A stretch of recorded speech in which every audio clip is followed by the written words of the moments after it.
¿Qué tal? Buen día. Soy la licenciada Betty Padilla, profesora de la materia de prácticas clínicas, y en esta clase les voy a compartir sobre los aspectos básicos a considerar para la correcta evaluación, diagnóstico y tratamientos funcionales dentro de la terapia manual. Vamos a comenzar definiendo lo que es una disfunción, la cual se considera una alteración mecánica, ya sea por el aumento o la disminución de movimiento de lo que se considera normal o por la presencia de movimientos patológicos. Cualquier disfunción siempre va a estar representada por algún movimiento anormal. Es importante conocer la relación que tienen las hipermovilidades con las hipomovilidades. Por ejemplo, con la articulación temporomandibular, si la articulación de mi lado izquierdo no está trabajando como debería, la del lado derecho tendrá que trabajar de más o compensar el trabajo que no está haciendo la contraria para poder hacer el movimiento funcional adecuado. Y en algún punto la que se está moviendo de más va a tener mayor desgaste y por lo tanto va a generar dolor. Esto quiere decir que las hipomovilidades siempre nos van a generar una hipermovilidad. Las hipomovilidades son silenciosas, son asintomáticas, no causan malestar, mientras que las hipermovilidades son muy sintomáticas, muy dolorosas y son las que siempre tratamos porque son las que duelen. Nuestro trabajo no es tratar solo la zona que duele, sino buscar la zona que nos está moviendo para reeducarla, que tenga un correcto funcionamiento otra vez y por lo tanto deje de molestar a la que está lastimada. Es decir, nuestro trabajo va a ser corregir la disfunción en lugar de corregir solo el dolor. Para ello hay que entender y tener los conocimientos adecuados sobre la anatomía y biomecánica del cuerpo para poder conocer y diferenciar las estructuras y la función que cada una tienen para ver cuál no está haciendo su funcionamiento adecuado. Los resultados que tenemos a consecuencia de una restricción de movimiento o de una hipomovilidad son las atrofias por desuso, la disminución en la nutrición de los discos, los cambios degenerativos de la colágena, una degeneración sinovial, tendencia a traumas subsecuentes y dolor. Entonces, todo esto es reversible con los métodos que vamos a ver un poco más adelante. Para ello hay que conocer qué duele y cómo le duele al paciente. Vamos a hablar de 3 tipos de dolores, que es el dolor referido, el dolor segmental y el dolor extrasegmental. Recordemos que el dolor es definido como cualquier experiencia sensorial y emocional desagradable asociada a un daño actual o parcial de algún tejido. El dolor referido es una percepción del dolor errónea. No se equivoca. Esta percepción errónea depende de 3 factores: de la intensidad del estímulo, de la profundidad del estímulo y del origen de la estructura afectada. Esto quiere decir que mientras más profundo me duele y mientras más me duele, me va a ser un poco más difícil identificar exactamente dónde me duele. Nunca cruza la línea media del cuerpo. Casi siempre va a ser de manera unilateral y generalmente se refiere de manera distal, a excepción de los dolores referidos que provoca la cadera y el túnel del carpo. Después está el dolor segmental. Como su nombre lo dice, es segmental. Es decir, si me duele, por ejemplo, el trapecio izquierdo, no tendría por qué dolerme el trapecio derecho. Es decir, el dolor está limitado a un solo segmento, a una metámera. Por ejemplo, si me duele una estructura inervada por C5, se va a referir el dolor únicamente en el dermatoma de C5, no tendría por qué cruzar y dolerme una estructura del lado contrario. Después está el dolor extrasegmental, que es lo contrario al anterior. Este no respeta segmentos y duele por todas partes. El dolor sí se puede irradiar a cualquier otro segmento, no respeta zonas y duele. Sí, no respeta. La única estructura que da origen a este tipo de dolor extrasegmental es la dura madre. Cuando hay alguna tensión en el tubo dural o en la manga dural, tenemos este tipo de síntomas. Esto es, las meninges son como la fascia del sistema nervioso, por lo tanto cuando hay una tensión en esa zona, pues provoca este tipo de sintomatología. Existen pruebas accesorias o complementarias para identificar estos signos durales. Por ejemplo, el más común, el que ya conocemos, es el de Streck-Reis, SLR, que nos permite valorar las raíces nerviosas de L4-S2 para conocer o identificar el grado de irritabilidad o de compresión de la zona de la manga o del tubo dural de esa zona.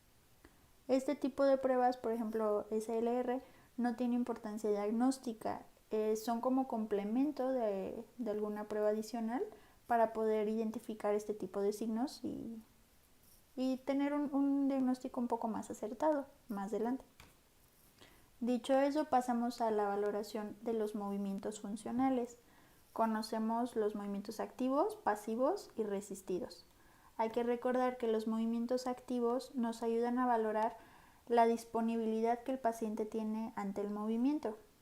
Valoran la potencia muscular general, determinan el rango de movilidad general y principalmente nos ayudan a determinar de manera rápida el área que al paciente le duele para poder identificar las estructuras específicas que están lastimando y examinarlas detalladamente con los movimientos resistidos o pasivos. Después están los movimientos pasivos, que valoran las estructuras no contráctiles, como la cápsula, la bursa, el hueso o el ligamento. Las 4 cosas más importantes dentro de los movimientos pasivos es identificar la presencia del dolor. Si duele el movimiento pasivo, ¿en qué momento duele? Si duele antes de la limitación, durante la limitación o después de la limitación, para sugerir qué tipo de alteración podría tener. Algún trastorno articular agudo, subagudo o crónico respectivamente. Después tenemos el rango de movimiento. Podemos evaluar si el rango de movimiento está disminuido, está aumentado o no hay rango de movimiento. En general me dice la zona global donde se encuentra el problema. Dentro de este podemos encontrarnos con un arco doloroso. A todos nos pasa que está el paciente que le duele, mueve bien, en este punto le duele el hombro, pasa, deja de doler y sigue el movimiento normal. Esto es porque hay alguna estructura en esa zona que está sujeta a alguna compresión. Para ello hay que conocer la anatomía para saber qué estructuras están ahí y cuáles podrían estarse comprimiendo o no comprimiendo. Podemos palpar también e identificar el tipo de end feel que tiene, la sensación final de la articulación, para igual sospechar de algunas cosas en particular. Dentro de las sensaciones finales o los end feels, ya conocen ustedes los end feels fisiológicos y los patológicos. Habrá que aprender a diferenciarlos para poder identificar el tipo de problema. Finalmente están los movimientos resistidos, que nos van a servir para evaluar meramente las estructuras contráctiles como el músculo y el tendón. Dentro de ellas nos podemos ayudar de una escala que Sirex nos ofrece, que nos permite valorar la relación entre el dolor y la fuerza. Dentro de la práctica clínica tenemos 4 combinaciones: fuerte sin dolor, fuerte con dolor, débil sin dolor, débil con dolor, todos los movimientos resistidos son dolorosos y el dolor que aparece con muchas repeticiones. El primero, que es fuerte sin dolor o FSD, es normal, se descarta cualquier lesión neuromusculoesquelética, está fuerte, no le duele, pues está bien. Después está el fuerte con dolor, que nos sugiere alguna lesión pequeña en alguna parte del músculo o del tendón. Por ejemplo, todas las tendinitis se encontrarían en este rango. Después está débil sin dolor o dolor constante, DSD. Sugiere alguna ruptura completa del músculo o del tendón o bien alguna lesión del sistema nervioso periférico. Después está débil con dolor, DCD, que nos habla de alguna lesión severa como alguna fractura, una ruptura parcial del músculo o del tendón y pues bueno, como una bursitis por ejemplo. Después está todos los movimientos resistidos son dolorosos, Aquí hay que tener cuidado, sugiere alguna lesión importante. Tendremos que asegurarnos de que el paciente no se ha confundido con alguna de las pruebas para descartar o requiere alguna comparación cuidadosa de ambos lados y pruebas accesorias para poder diagnosticar. Y finalmente el dolor que aparece con muchas repeticiones nos habla es indicativo de algún problema vascular. Si hay ausencia del dolor durante el movimiento, tendremos que hacer algunas pruebas complementarias para identificar la estructura que está produciendo los síntomas. Si a pesar de eso las pruebas accesorias resultan negativas, estamos ante un dolor referido. Tendremos que evaluar algunas otras estructuras del sistema locomotor para identificar cuál es la lesionada.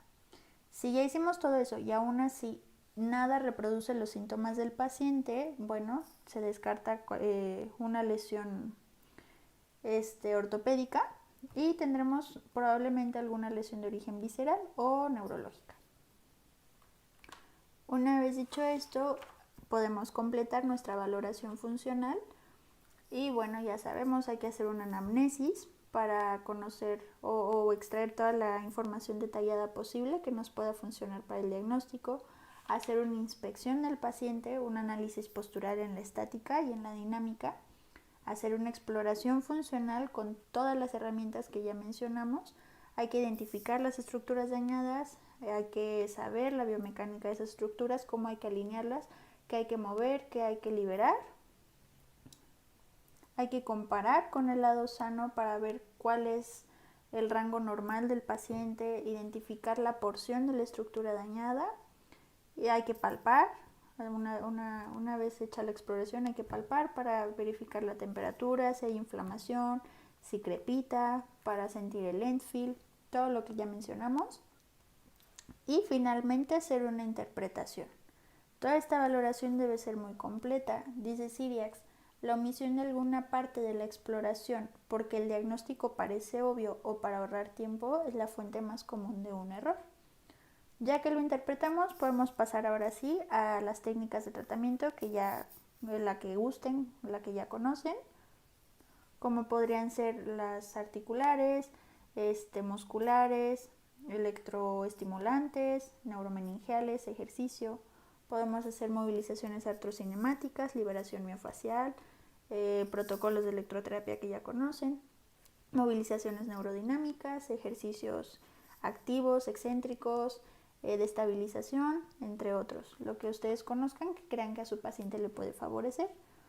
Y en general, y listo. En resumen, nuestro trabajo como fisioterapeutas es trabajar con las disfunciones. Hay que saberlas identificar para educarlas, corregirlas y evitar y prevenir lesiones futuras, corregir la actual, prevenir futuras y pues la responsabilidad del paciente es restaurar, mantener y favorecer su salud con el programa que nosotros le vayamos indicando durante su tratamiento. Espero que estén bien, que su clase virtual haya sido un poco amena y pues nada, que les vaya bonito. Saludos, bye.